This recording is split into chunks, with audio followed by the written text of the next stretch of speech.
Hi, boys and girls. It's time to get back to our chapter book, Magic Treehouse, book number 21, Civil War on Sunday by Mary Pope Osborne. Thank you to Scholastic and Penguin Random House Publishing Companies for giving us permission to read this. We left off and we're on chapter 7, Helping Hands. The firing came to an end. The horses calmed down. The smoky air began to clear. Claire handed Jack and Annie each a canteen. "Fill these quickly," she said. "We have no time to waste." Jack's legs felt wobbly as he followed Annie to the creek. They filled their canteens, then climbed back into the wagon. "Keep alert," said Clara. "Look for the wounded as they come off the battlefield." She snapped the reins. The horses started off again. As they bumped along, Jack looked ahead for wounded soldiers. "There," said Annie. She pointed to a man limping toward them and waving his arms. The man looked very young, more like a teenage boy. His uniform was torn and bloody. It wasn't a blue uniform, though. It was gray. Claire pulled the horses to a stop. "But he's a Confederate soldier," said Jack. "When someone is hurt, you give them a helping hand, no matter who they are," said Clara. Her voice got softer. "I have seen courage and kindness on both sides of this war. Sometimes things are not as simple as they seem." Jack was glad they had stopped to help the soldier. He jumped out of the wagon. "Do you need a helping hand?" he asked the young man. "Thank you," the soldier said softly. Jack helped him back into the back of the wagon. The soldier lay down on a pile of blankets and closed his eyes. Jack climbed back onto the seat beside Clara. She snapped the reins, and they rode on. They came across more ragged men resting in the shade of an oak tree. These soldiers all wore blue uniforms. Again, Clara stopped the horses. "See if any of these men need a ride to the hospital," she said to Jack and Annie. Jack glanced at the soldiers sleeping in the back of the wagon. "Can a Confederate and a Union soldier be together?" he asked worriedly. Clara nodded. "Sometimes men are simply too sick and tired to be enemies anymore," she said. "Sometimes they even know each other. Many families and friendships have been torn apart by this war." "Let's go," said Annie, hopping out of the wagon. Jack followed her. They carried their canteens to the men under the oak tree. "Hi," said Annie. "Does anyone need to go to the hospital?" "Only John, our drummer boy," a soldier said. "He's suffering from heat stroke, but we all need some water, miss." Jack saw a young boy lying on the ground. His eyes were closed. "Oh, Jack," whispered Annie, "he looks just like you." The boy did look a lot like Jack, just a few years older.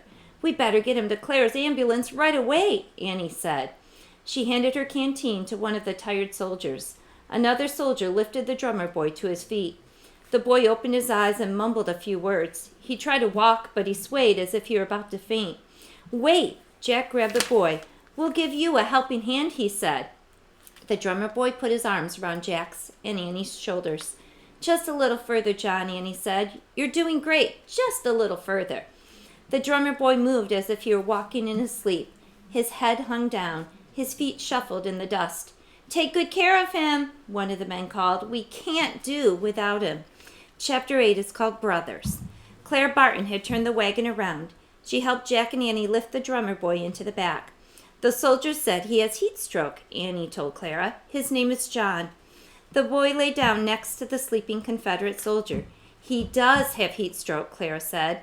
"The other boy also has a high fever. We must get them to the hospital at once. Can you two stay in the back of the wagon and do as I tell you?" "Sure," said Jack and Annie. Clara dampened 2 clean cloths with water from Jack's canteen. "Gently press these cloths against their faces to help cool them off," she said.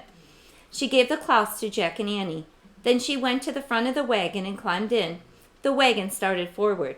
Jack and Annie gently patted the soldiers' faces with the damp cloths. Jack looked at the young men lying side by side. The two seemed far more alike than different. In another time and place, they might have been friends, Jack thought. Finally, the wagon arrived at the field hospital. The Confederate soldier was put on a stretcher and carried to a tent. 2 soldiers wearing bandages put the drummer boy on a stretcher. "Could you stay with John a while?" Clara Barton asked Jack and Annie. "Sure," said Jack. "Try to bring down his fever," Clara said. "A nurse will give you ice packs to press against his skin. Find me when his fever is lower." The drummer boy was carried into an empty tent. Jack and Annie followed. John was put on a cot. Then a nurse brought some rags and a bucket filled with ice. Jack and Annie were left alone with the boy. Jack wrapped some ice in a rag. He pressed the ice pack against the boy's head and neck and arms. Annie fanned the air to cool John off and keep the flies away. Jack felt so hot he pressed an ice pack against his own face for a moment. Then he looked up drummer boys in the Civil War book. He read, "The Civil War was the last war to use drummer boys. The drum beat was used to give orders to soldiers. Different beats told them when to eat, how to march, and even how to fight. On smoky battlefields, the boys' drumming helped soldiers find one another and keep together." "Wow," said Jack. He closed the book, pulled out his notebook, and wrote, "Drummer boy. Really important job." Suddenly, John shouted. Jack looked up from his notebook. The drummer boy was still asleep, but he was waving his arms as if he were having a nightmare. Annie shook the boy's arm. "Wake up, John," she said. "You're okay. Wake up." The drummer boy opened his eyes. "You were having a bad dream," said Annie. "You're safe now. You'll see your family again soon." "No, no," the boy said. He sounded frantic. "I have to go back to the battlefield." "No, you don't have to fight anymore," said Annie. "You can go home and be safe." "No," the boy said. "They need me. They need my drum." He sounded more and more upset. Jack thought about their list. "Put aside your own feelings," he remembered. "Okay, John," said Jack. "You can go back as soon as you feel better." "Jack," said Annie, "he'll get hurt or killed. I'm afraid for him." "Me too," Jack said softly, "but we have to put our own feelings aside. That's one of the things on our list." Annie sighed. "Okay," she said sadly. She looked at John. "If you want to fight again in the Civil War, you can, if that's what you really want." "Thank you," the boy whispered. "You know you're the bravest kid I've ever met," Jack said. The drummer boy smiled at Jack. "You look just like my little brother," he said hoarsely. "You look just like my big brother," said Jack, "except I don't have a big brother. I don't have any brothers." The three of them laughed. The drummer boy's laugh was very soft. The boy laid his head back on his pillow and closed his eyes again. In a moment he was sleeping peacefully. A smile was on his lips. Annie felt his forehead. "His fever's gone down," she said. "We should go tell Clara." Annie left the tent. Jack got up and slowly followed her. When he reached the entrance of the tent, he turned and looked back. The shadows of twilight fell across the boy's calm, sleeping face.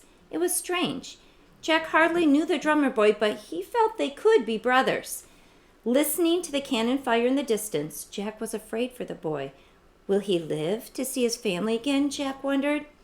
"Good luck, John," Jack said softly. With a heavy heart, Jack stepped out into the warm evening air.